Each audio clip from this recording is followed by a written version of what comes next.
and welcome to ShakeTube episode 3. This week we're talking about a play that I've read previously in one of Shakespeare's most well-known works, Romeo and Juliet. Funny story about reading this previously, my fiance and I were actually in the same middle school English class, and we were reading Romeo and Juliet in the middle school theater as part of a classroom exercise, and each day new people were chosen to be new parts for the play, and on the particular day that there was a scene where Romeo and Juliet had to kiss, I was actually Romeo that day and she was Juliet. And when I got to the part where it said that they kissed, I just reached my hand out and gave her a high five. Love! That's where it all started. Truth be told, I wasn't that fond of Romeo and Juliet the first time that I read it, and not much changed this time in regard to the plot.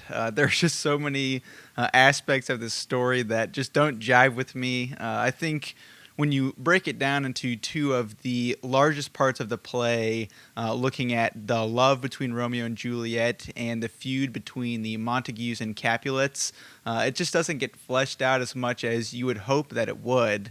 Like at the beginning, you just learned that those two families have been feuding for a long time, but you don't really know why. They just have this ongoing feud that has gotten so bad that the prince comes out when they get into another fight at the beginning and says, if you all fight again, there's going to be grave consequences. No pun intended. And I'll set that aside to look at in just a second, but then you get to the actual love story of Romeo and Juliet, and you just look at how young they are and how quickly it happens. It says Juliet is 13 in this story, and she's about to be 14, and she's going to get married here pretty soon, and that's when Romeo comes in and sees her at this dinner, and he's already in love with Rosaline, and all of a sudden just seeing her awakens this whole new feeling for him, and he's like, oh, she's the one now. And it just gets so highlighted with the famous balcony scene where they're talking and he's yelling out to her, and she's pretty much saying, I haven't heard your voice all that much, but I know that it's you, Romeo. But that's just showing that they just haven't even talked, really. And here they are falling in love. And so that to me was a little shallow. And I get why their love story gets immortalized because, you know, they die at the peak of this love. And I can see the other aspect of it of being like, well, this is the truest form of love. They're not getting tainted by any arguments that they've had or any of the circumstances, all putting aside the family feud and whatnot. But if they are going to die in that moment, they are dying at the peak of that really raw, true love. And so I can see that, but for me personally, I wasn't that into it. And then even if you're not into that aspect of the play, you can say, well, there are other things you should focus on that are the actual point of the play, like the fact that the feud ends with the death of Romeo and Juliet. But then that to me doesn't really justify it either, because you get to the end and it's the final scene of the final act, and pretty much it's just 8 lines of dialogue between the two heads of the houses where it's just like, give me your hand, it's all good now. And the prince is just like, well, some things may be punished and some things may not, but I hope we've all learned a lesson today. And so the feud argument doesn't really hold up for me either. And I kind of felt the same way when I read this thing the first time, but all that being said, there were other parts of the play that I appreciated more now that I was reading it, now that I'm older and have a little bit more of a critical eye. Regarding the actual language of the play, I remember when I first read this, it was something that was off-putting to me. It was that verse style where there was rhyme upon rhyme, and I don't think I had read really any Shakespeare at that point, and so I kind of thought that that's how it was. All of Shakespeare was just this big, long rhyme fest, and I thought that it was kind of cheesy back then, and I think I started to feel that again when I was reading that this week. But as the play goes along, you see that rhyme scheme start to kind of diminish, and especially when it gets to a certain part of the play, you see that a lot of those rhymes are saved for emphasis at the end of scenes or of acts or of any particular worthy moment of the play. And I remember that happened a lot with Richard III, but I think that was perfect because it was tying into the pacing of the play. And that's the other thing I really enjoyed about the play, the pacing. If you look at the beginning, it is more lighthearted. It has this focus on this puppy love. It's just, a couple of lads crashing a party and they're going in and seeing these beautiful gals. But then as the play goes along, you start to feel some other aspects of dread settle in, and it really hits the peak in the third act with Mercutio's death. After that, the play takes on a totally different tone.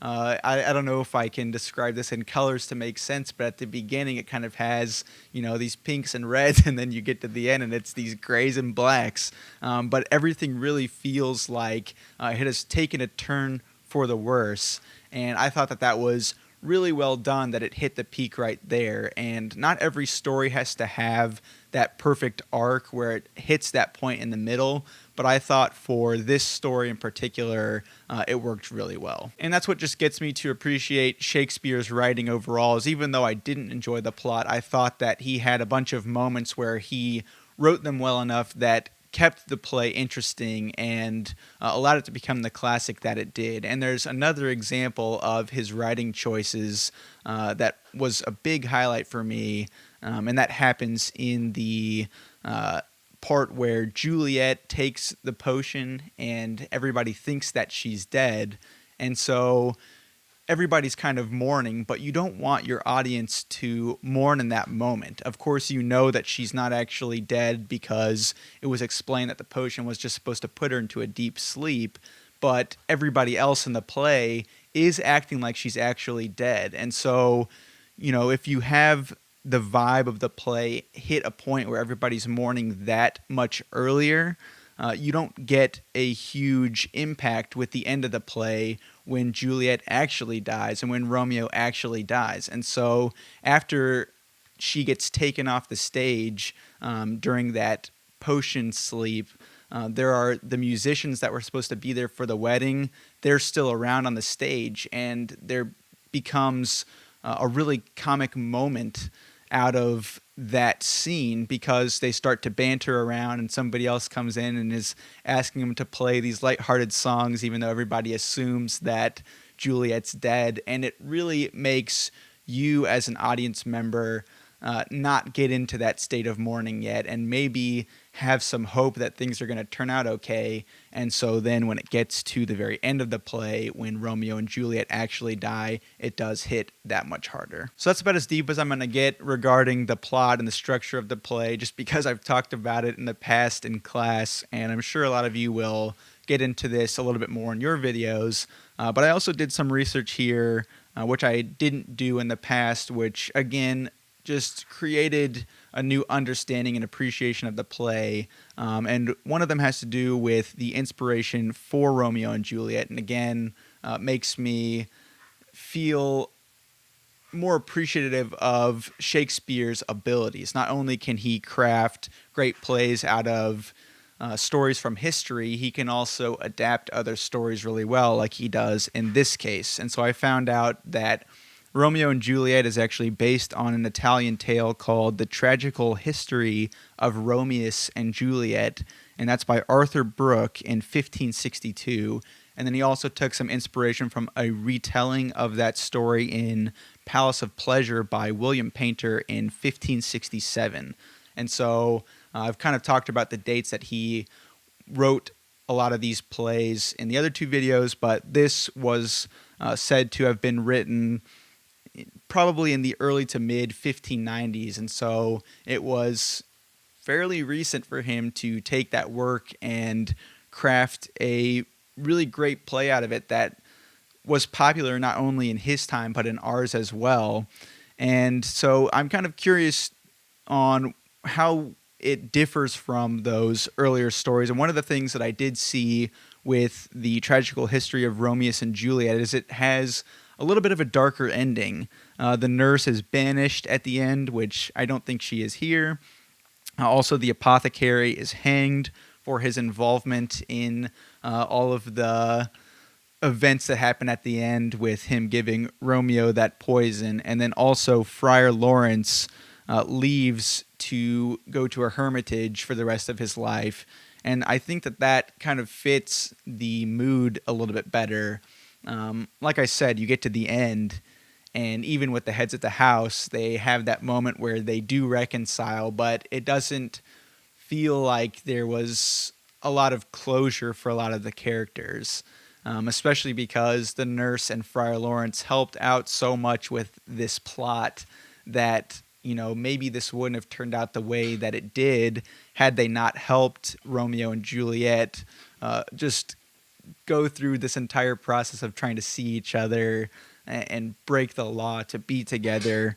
And so I probably do want to read that. And also it made me look into other interpretations of the play. And I think some people take liberties with Romeo and Juliet where they'll change a few parts of the plot to make it more realistic or extend a few things, which I think might make it more enjoyable for me. And so I've never seen Romeo and Juliet on the stage, and that might change my opinion. I know a lot of people have said you have to see Shakespeare, but I've only ever read it. And like I said, Romeo and Juliet didn't really hit that hard for me either time that I read it. But maybe if I see it on the play or even read some of those earlier adaptations, it might be a little bit better for me. And lastly here, I kind of geeked out on the editions of Romeo and Juliet. So I talked about the fact that I have the Folger Shakespeare Library edition here, and I didn't really like the annotations. That's what I had said in the Richard III video, but the thing that I did like was at the beginning,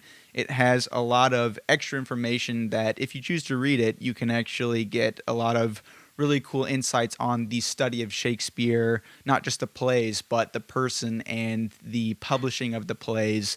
And it got into discussions of how this first got printed. And so the first time that Romeo and Juliet ever got printed was in the first quarto, is what they called it. It's kind of a smaller print where it was easier to sell. And so people considered that to be bad. It didn't really have all of the lines that the actual play had, and that's what people had on the market first, and that was around 1597. And so they also have the second quarto, which a lot of the later editions were based off of, come out in 1599, and it was compiled into the first folio, which was a larger print that collected a lot of his plays, and this was actually the first collection of multiple Shakespeare plays. That was in 1623, and so I think that that's all really interesting, and it makes me wonder if there are some editions that people are reading out there that haven't had all of those better adaptations of Shakespeare by some of the experts, because I think at this point, correct me if I'm wrong, anybody could take the text and print it. I don't think there's any significant copyright from the 1500s or 1600s, but I thought that was all really interesting, and I'll be kind of sad to not have that in the next edition, but I think the annotations being better organized will be more worth it. So that's about it. Next week, we'll be looking at Julius Caesar. I'm curious to hear what all of your thoughts are on Romeo and Juliet. If you agree with me, if you disagree, I love talking about it in the comments, and I'll try to be better about commenting on everybody else's videos. I got bit with the jazz bug this week, and I was playing a lot of piano and learning some new tunes. But let me know what you think, and I will be excited to talk next week about Julius Caesar. Perfect timing. Catch you next time.